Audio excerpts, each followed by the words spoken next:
마음 가운데 우리의 예배 가운데 평화가 임하는 귀한 역사가 있었으면 좋겠습니다. 여러분 그거 아십니까? 그 아이들을 이렇게 키우다 보니까 여기 어르신도 많이 계신데 그런 것 같아요. 어릴 때는 아이들이 자기 위주의 생각을 다 하는 것 같아요. 자기만 편하면, 자기한테 평화가 있으면 남이 어떻게든 상관없는 것 같아요. 나이가 조금 더 자라니까 남도 생각해야 되는구나, 나 혼자 이렇게 되면 셀피시한 사람이 되는구나, 이기적인 사람이 되는구나 깨닫는 것 같아요. 그리고 성인이 되면 내가 이제는 그런 것들을 잘 밸런스를 맞추며 살아야 되는구나, 이게 일반적인 그 인간의 모습인데, 사실 이 모습이 잘 교육되지 못해서, 우리가 깨닫지 못해서 불화가 있고 그런 것 같습니다. 물론 요즘에 한국에 세월호라는 그런 그 참사가 있어서 더더욱 부각되는 것 같은데요. 리더의 부재. 꼭 그게 한국만이겠습니까? 미국은 안 그렇겠습니까?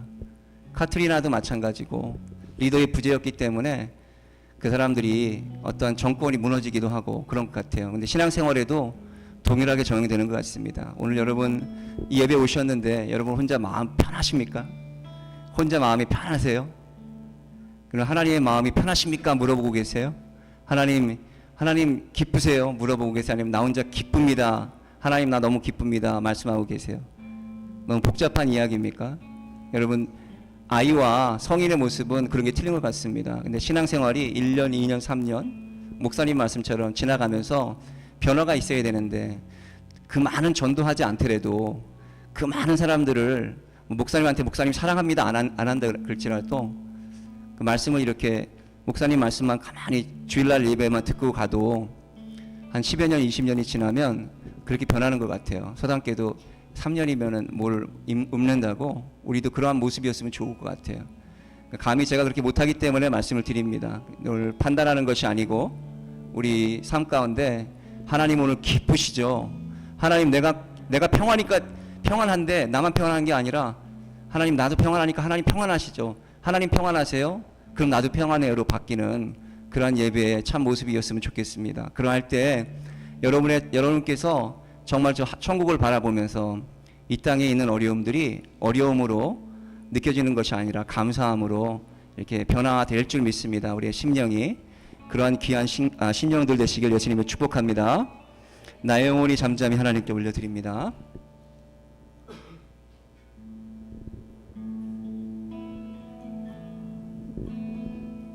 나의 영혼이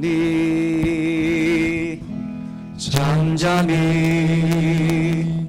하나님만 바라며 나의 구원이 그에게서 나느니라. 나의 영혼아, 나의 영혼아 잠잠히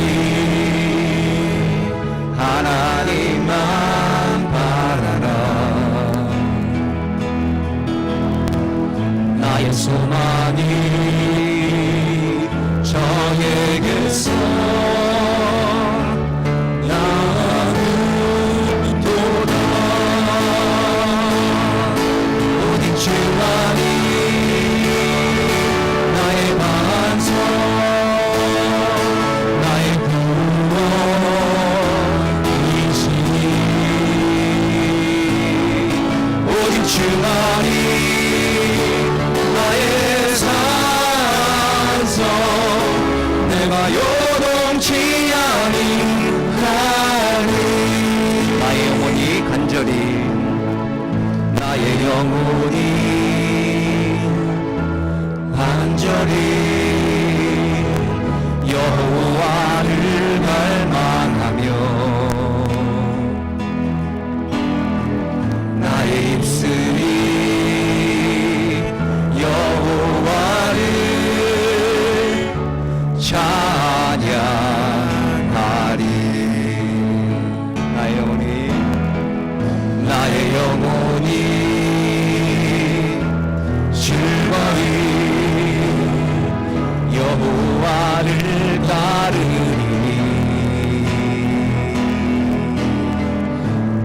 평생에 여호와를 송축하리. 오직 주만이 나의 반석, 나의 구원이시니. 오직 주만이 나의 산성, 내가 요동치 아니하니. 나의 구원, 나의 영광, 나의 구원, 나의 영광 하나님께 있으니. 내 힘의 반석과 피난처 되시네. 오직 주만이 나의 반석, 나의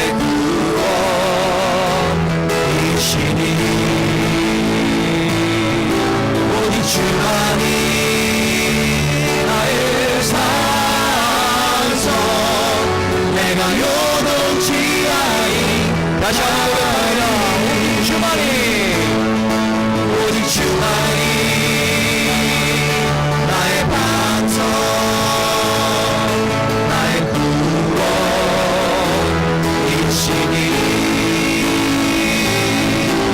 오직 주만이 나의 산성, 내가 요동치 아니. 내 노래 고백합니다. 구원하심이 보좌에, 구원하심이 보좌에 앉으신 우리 하나님과 어린 양께 구원하심이, 구원하심이 보좌에 앉으신 우리 하나님과 어린 양께. 다시 한번 고백합니다요. 나의 구원하심이 보좌에 앉으신, 구원하심이 보좌에 앉으신 우리 하나님과 어린 양께 있도다. 구원하심이 보좌에 앉으신 우리 하나님과 어린 양께. 다시 한 번만 고백합니다. 구원하심이 보좌에,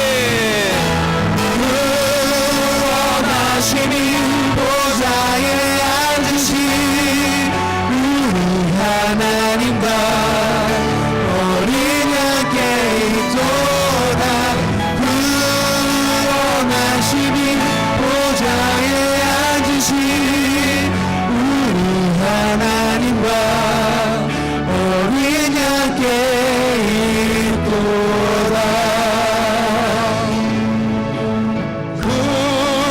구원하심이 보좌에 앉으신 우리 하나님과 어린 양께 있도다. 구원하심이 보좌에 앉으신 우리 하나님과 어린 양께 있도다. 오늘 또 우리 주님께서 우리에게 은혜 주시길 기뻐하십니다. 오늘 밤 말씀을 통해서 우리 모두가 은혜와 성령으로 충만해질 수 있도록 우리 주님 앞에 주여 삼창하시고 간절히 부르짖어 동성으로 기도하시겠습니다. 주여, 주여, 주여. 오 나의 다르게 되주시니 이 밤에 함께 하시는 주 하나님을 찬양합니다. 주님을 의지합니다. 주님을 의지합니다. 나의 살게 된 주여 밤 주님 앞에 나온 귀한 자녀들 주여 이 밤에 내게 들어오시옵소서. 오 나의 살게 된 주여 우리를 주여 우리를 만져주시고 주여 우리를 주여 우리를 새롭게 간절히고 나의 살게 된 주여 참 주님 앞에 나온 귀한 자녀들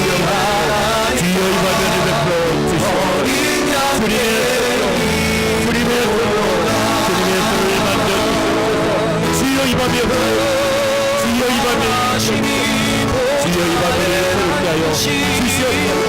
나의 살게 하나님과 주여 이 밤에 우리에게 주여 이 밤에 우리 모두에게 은혜 베풀어 주시옵소서. 주여 우리를 간섭하여 주여 우리를 펴주시옵소서. 주님 우리를 새롭게 하여 주시옵소서. 존귀하신 우리 아버지 하나님, 은혜와 사랑을 진심으로 감사를 드립니다. 귀한 금요일 밤을 허락하시고 이 밤도 주님의 은혜를 사모하며 주님 앞에 나올 수 있도록 주님 우리를 인도해 주심을 진심으로 감사를 드립니다. 사랑의 주님, 능력의 주님, 이 밤도 주님께 간구합니다. 이 밤도 사모하는 영혼들을 만족해 하시며 주의 성령으로 우리를 충만케 하여 주시옵소서. 각인의 심령을 새롭게 하시고 주님 다시 한번 일으켜 주시고 주님 우리를 사용하여 주시옵소서. 오늘 밤 부족한 종의 입술을 주님께서 주장하시고 성령의 도구로만 사용하여 주시옵소서. 오늘 밤 우리와 함께 하시는 좋으신 주님을 찬양하오며 우리 구주 예수 그리스도 이름으로 기도드리옵나이다. 아멘. 주님을 사랑하시면 크게 아멘 하시기 바랍니다. 이 전우절 한번 다지하게 인사 나누시 바랍니다. 참 잘 오셨습니다. 오늘 또 승리하셨습니다. 참 잘 오셨습니다. 오늘 또 승리하셨습니다. 찬양을 통해서 여러분 심령이 또 새로워지신 줄로 믿습니다. 우리 찬양팀들이 정말 열정과 순수함으로 하나님 앞에 찬양을 올리는데 정말 금요일 밤마다 여러분의 심령이 활짝 열리시게 되기를 주님의 이름으로 축원합니다. 우리 하나님 말씀은 사도행전 20장 25절부터 38절까지 보겠습니다. 사도행전 20장 25절부터 38절까지 봅니다.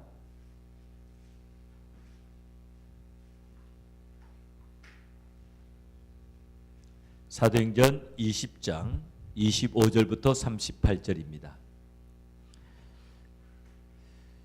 제가 한 절, 여러분 한 절 나누어서 교독하도록 하겠습니다. 보라, 내가 너희 중에 왕래하며 하나님 나라를 전파하였으나 지금은 너희가 다 내 얼굴을 다시 보지 못할 줄 아노라.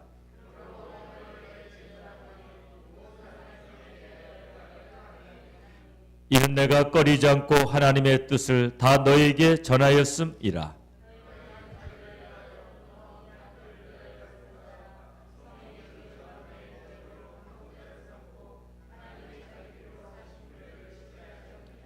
내가 떠난 후에 흉악한 이리가 너희에게 들어와서 그 양떼를 아끼지 아니하며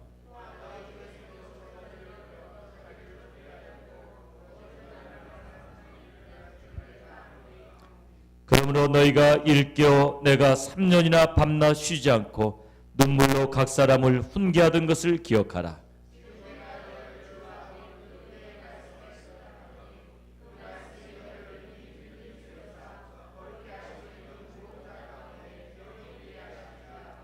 내가 아무의 은이나 금이나 의복을 탐하지 아니하였고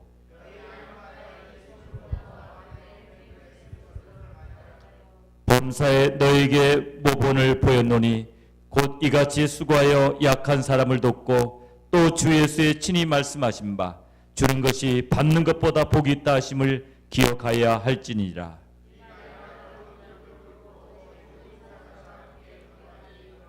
다 크게 울며 바울의 목을 안고 입을 맞추고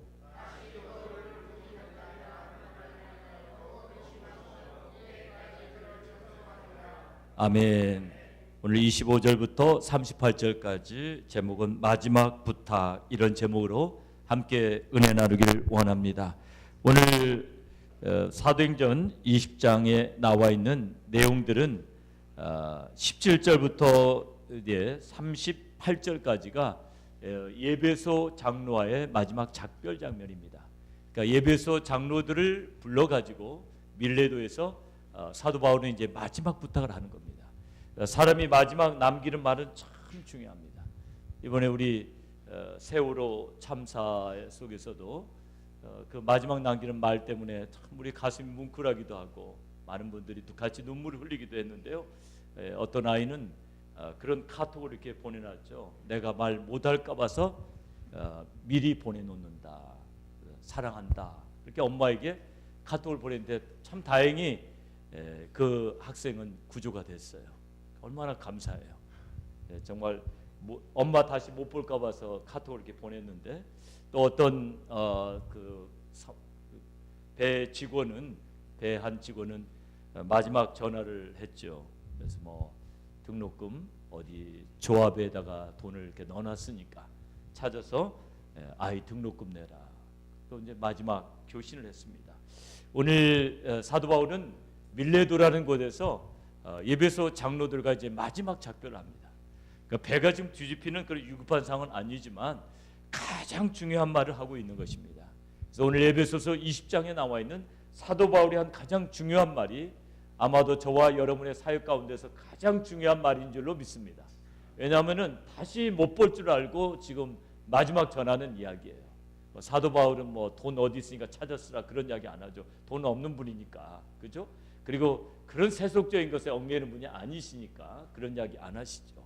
네, 아주 이제 영적인 이야기들을 하시는데 가장 중요한 말을 마지막으로 남겼기 때문에 오늘 우리는 그 말씀을 가장 중요한 말씀으로 받아야 될 줄로 믿습니다.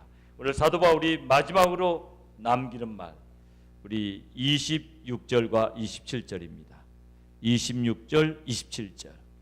너희가 다 내 얼굴을 다시 보지 못할 줄 아노라 하면서 마지막 남기는 말 26절과 27절을 같이 읽습니다. 시작. 그러므로 오늘 너희에게 증거하노니 모든 사람의 피에 대하여 내가 깨끗하니 이는 내가 꺼리지 않고 하나님의 뜻을 다 너희에게 전하였음이라. 사도 바울은 지금 무슨 말씀을 했습니까? 내가 모든 사람의 피에 대하여 깨끗하다. 우리도 미리 한번 그렇게 사도 바울처럼 그렇게 고백해 봤으면 좋겠습니다. 한번 따라서 보시기 바랍니다. 내가 모든 사람의 피에 대하여 깨끗하다. 이렇게 말할 수가 있어야 돼요. 이 세상 떠나는 날 내가 모든 사람의 피에 대해서 깨끗하다. 적어도 여러분 주변에 있는 사람의 피에 대해서는 깨끗하다는 말이에요. 이 말은 전 세계에 있는 사람들의 피에 대해서 깨끗하다는 말 아니죠. 내가 예배소에 있었던 너희들, 내가 예배소에 있을 때 3년 동안 있으면서 복음 들어야 될 사람은 내가 다 전했다, 이런 말이에요. 내 주변에서 내가 복음 전할 수 있는 사람은 다 전했다. 이렇게 지금 담대하게 이야기하는 겁니다. 오늘 우리가 꼭 기억해야 될 것은 복음의 메시지를 얼마든지 들을 수 있는 사람에게 복음의 메시지를 전하지 않았다면은 그건 큰 문제입니다. 이건 영혼을 여러분이 유기하는 거예요. 여러분, 이게 생명을 유기하는 것도 엄청난 죄죠. 이번에 한번 우리가 정신이 번쩍 들었습니다. 이제 너무 좋은 교훈을 이제 이번에 얻은 거예요. 이제 절대로 다른 사람 놔두고 자기만 내빼는 일이 이제 없을 줄로 알아요. 그런 일이 우리 대한민국에서 이제 다시는 일어나지 않을 줄로 압니다. 특별히 책임을 맡은 사람이 그렇게 할 수가 없는 거잖아요. 그렇지 않습니까? 그런데 오늘 우리가 영혼에 대한 책임을 맡았다면 어떻게 해야 됩니까? 복음 들어야 될 영혼을 여러분이 버려뒀다면 어떻게 됩니까? 영혼 유기치사죄. 그 핏값을 하나님이 네 손에서 찾겠다는 거예요. 그걸 좀 심각하게 받아들여야 됩니다. 그래서 왜 너는 복음을 안 전했냐? 복음을 전하는 것은 엄청난 그 자금이 들어갈 것도 없잖아요. 복음 전하는데 무슨 돈이 들어요, 그렇죠? 비행기 타고 간다면 돈이 들겠지만 지금 우리 주변에서 복음 전하는 데는 돈 안 들잖아요. 자본금이 들어가는 것도 아니고 약간의 훈련만 받으면 다 전할 수 있는 것인데 복음을 전하지 않았다면 그건 큰 문제가 됩니다. 그리고 목회자들에게 하실 책망이 있어요. 복음 안 전하고 딴 것 전한 사람들은 아마 천국에 못 들어갈지도 몰라요. 왜냐하면 자기가 십자가의 그 복음을 경험하지 못했기 때문에 아마 못 전할 수도 있어요. 그런 사람들은 다 천국에 못 들어가요. 근데 십자가의 능력을 경험하고도 복음을 전하지 않았다면 큰 문제입니다. 오늘 근데 강단에서 복음이 빠져버리고 십자가가 빠져버립니다. 어제도 어느 분하고 이야기하는데 십자가 복음이 없기 때문에 그 교회를 못 다니겠습니다. 그래서 제가 수긍을 했죠. 십자가 복음이 빠졌는데 복음의 능력을 경험한 사람이 거기 다닐 수 있겠습니까? 못 다니죠. 그렇죠? 지도자가 변화되지 않고서는 다닐 수가 없는 거죠. 그래서 그분이 말씀하기를 설교를 잘하느냐 못하느냐의 문제가 아닙니다. 기본이 빠져버리는 겁니다. 가장 중요한 것이 빠져버렸다는 거죠. 십자가가 빠져버리면 그건 예수의 피가 빠져버렸다는 거죠. 예수의 피가 없는 곳에서 누구를 살리겠습니까? 아무도 살려내지 못하는 거죠. 그래서 오늘 우리가 정신을 바짝 차려야 되는데요. 우리는 이미 십자가의 능력을 경험했습니다. 그래서 우리 제자교회 이제 우리 핵심 멤버들은 절대로 이제 뭐 종교다원주의라든가 또 번영신학 그런 것에 절대로 여러분이 현혹되지 않을 줄로 압니다. 너무나 감사하게 성도님들이 다 이야기해요. 성도님들 아무개 목사님 그 복음은 번영 복음입니다. 프로스페리티 가스펠이다. 번영 복음. 그냥 이 땅에서 그냥 잘 먹고 잘 사는 게 전부야. 아니 우리 크리스천들이 이 땅에서 잘 먹고 잘 살아야 되지만 그것이 목적은 아니죠. 그죠? 우리가 이 땅에서 정말 예수를 믿는 이유가 뭡니까? 한 영혼이라도 다 구원받게 하는 거죠. 내가 구원받을 뿐만 아니라 한 영혼이라도 더 구원받게 해야 됩니다. 그래서 우리는 종교면 다 같다 이런 덜 떨어진 소리 안 하죠. 십자가의 그 능력 경험하지 못했기 때문에 불교나 유교나 다른 어떤 하여튼 사람이 진리를 찾기만 하면은 착하게 살려고 애쓰기만 하면은 다 구원받는다. 그렇다면은 예수께서 헛되이 죽으신 거죠. 예수 그리스도의 흘리신 그 보혈은 아무 의미가 없는 거죠. 오늘 우리가 정신을 바짝 차려야 되는데요. 우리가 만약에 주변에 있는 구원받을 영혼들에 대해서 무관심하면요, 하나님께서 반드시 책망하게 될 겁니다. 그리고 그 영혼이 예수를 영접하지 못하고 세상을 떠났다면, 근데 여러분이 복음을 전했는데도 영접하지 못하고 떠났다면 괜찮아요. 그런데 내가 복음을 안 전했기 때문에 못 들었다면 문제가 됩니다. 그래서 제가 정금모 박사님 이야기 가끔 하죠. 정금모 박사님이 굉장히 이분이 한국의 석학입니다. 아주 머리가 좋으신 분이에요. 고등학교 1학년 때 대입 검정고시 패스해가지고 서울대학교에 가고 그 졸업하자마자 이게 유학 와가지고 24살인가 2살인가 22살인가에 박사학위 받아갖고 대학 교수가 됩니다. 플로리다에서. 아주 꼬마 교수죠. 그러니까. 그런데 정금모 박사가 아주 친한 분이 있어요. 그 대통령 그 경제 수석을 맡았던 분인데요. 이분도 아주 그 머리가 좋은 분이에요. 이분은 이제 고등학교 2학년 때 검정고시를 거쳐가지고 이분도 이제 서울대학을 가고 거기에서 이제 계속 공부를 해서 박사학위를 받고 대통령 경제 수석이 됐습니다. 정금모 박사님은 미국에서 여러 가지 어려움을 겪으면서 특별히 아들이 신장 투석을 하면서 거기서 예수님을 만나요. 십자가의 그 능력을 경험해요. 그러니까 복음을 전해야 된다는 걸 너무나 잘 알아요. 그러나 이제 정금모 자기 친구를 만날 때마다 대통령 경제 수석이니까 내가 이렇게 다음에 전해야지. 자꾸 높은 위치에 가 있으니까 그냥 말 꺼내기가 참 힘든 겁니다. 여러분 그러실 때 있을 거예요. 딱 가면 이렇게 고위 공직자 앞에 가면 이게 복음이 잘 안 나와요. 아주 이렇게 탁월한 사람들 만나면 복음이 안 나올 수가 있어요. 그러니까 이 친구라도 복을 못 자는 겁니다. 복을 못 전하죠. 계속 못 전하다가 이제 마음을 먹고 단단히 먹고 갔습니다. 이번에는 내가 꼭 전해야 되겠다고. 그랬더니 친구 하는 말이 대통령 모시고 동남아 6개 국가인가 순방을 한다는 거예요. 아유, 그 큰일을 앞뒀는데 갔다 오면 하지. 마음 산란하게 하지 말고 복음 전해가지고 마음 산란하게 하지 말고 돌아오면 하지. 그랬는데 첫 번째 국가가 버마였는데 버마 아웅산에서 북계 테러리스트들이 거기다 다이너마이트를 터뜨려가지고 대통령은 늦게 도착해서 안 죽었는데요. 장관들이 다 죽어버렸습니다. 경제 수석도 죽고 몇 사람 살지 못했는데 거기에 그 경제 수석도 죽었어요. 그 신문 기사를 보는 때 정모 박사님이 얼마나 고통스럽겠습니까? 그때 우리 하나님께서 그때 영혼에 들려주셨던 메시지가 내 손에서 핏값을 찾으리라. 내가 너한테 복음 전하라고 거기에 보냈는데 동남아 순방 가기 전에 거기 보냈는데 네가 왜 그 기회를 헛되이 보냈느냐. 여러분은 정신을 바짝 차려야 됩니다. 그러니까 모든 기회를 복음의 기회로 삼으셔야 됩니다. 우리 제자교회 성도님들은 모든 기회를 복음의 기회로 삼아라. 그리고 특별히 10년 만에 만나고 20년 만에 만난 친구라면 이렇게 초반의 기선을 제압해야 됩니다. 이게 몇 번 만난 다음에 보험 전화하면 문제 못 전해요. 친숙해지면은 긴장감이 풀리고 보험 전화하면 못 전하게 해요. 친구도 처음 만났을 때 정말 중요한 이야기 하고 싶다고 그래가지고 앉혀놓고 이야기해야 돼요. 그러니까 십몇 년 만에 만나가지고 중요한 이야기 하겠다는데 못 전하게 하겠습니까? 그때 복음을 다 하잖아요. 내가 왜 이렇게 변화됐는가? 친구야 좀 들어봐라. 그래가지고 어떻게 해야 됩니까? 무릎 꿇으라 그래가지고 결심까지 시켜야 됩니다. 결심까지 시키고 그거 가지고 부족해요. 금요 철야 성령 받도록 데려와야 됩니다. 그래가지고 같이 합심해서 기도해야 돼요. 그래가지고 한 영혼을 구원하면은 우리 하나님께서 얼마나 기뻐하시겠습니까? 저는 이 복음 때문에 눈이 번쩍번쩍 빛나는 선교사님들을 보면은 얼마나 감동이 되는지 모릅니다. 우리 선교사님들 중에는 집회를 하면서 한 사람도 빠짐없이 다 은혜 받게 하겠다. 이 중에서 한 명이라도 예수를 영접하지 않는 사람이 없게 하겠다. 그런 마음 가지고 이렇게 집회를 하시는 분들이 있어요. 그런 분들이 집회하면은 많은 은혜 역사가 일어나죠. 그래서 오늘 우리는 모든 사람의 피에 대해서 깨끗해야 됩니다. 그리고 특별히 누군가 복음 들으라고 보내주시는 영혼이 있을 수 있어요. 그럴 때 우리는 그 영혼을 절대로 소홀히 하면 안 됩니다.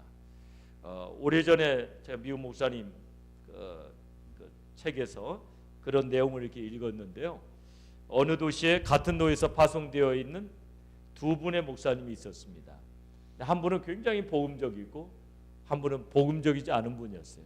그래서 한 분은 복음을 열심히 전하고 또 믿음으로 그런 믿음에 관계된 설교를 많이 했는데 또 한 목사님은 복음적이지 않았습니다. 동정녀 마리아의 탄생도 믿지 않았어요. 자유주의 신학적으로 이렇게 물들어 있는 사람이었습니다. 그러니까 자연히 두 사람 사이는 교제가 안 됐어요.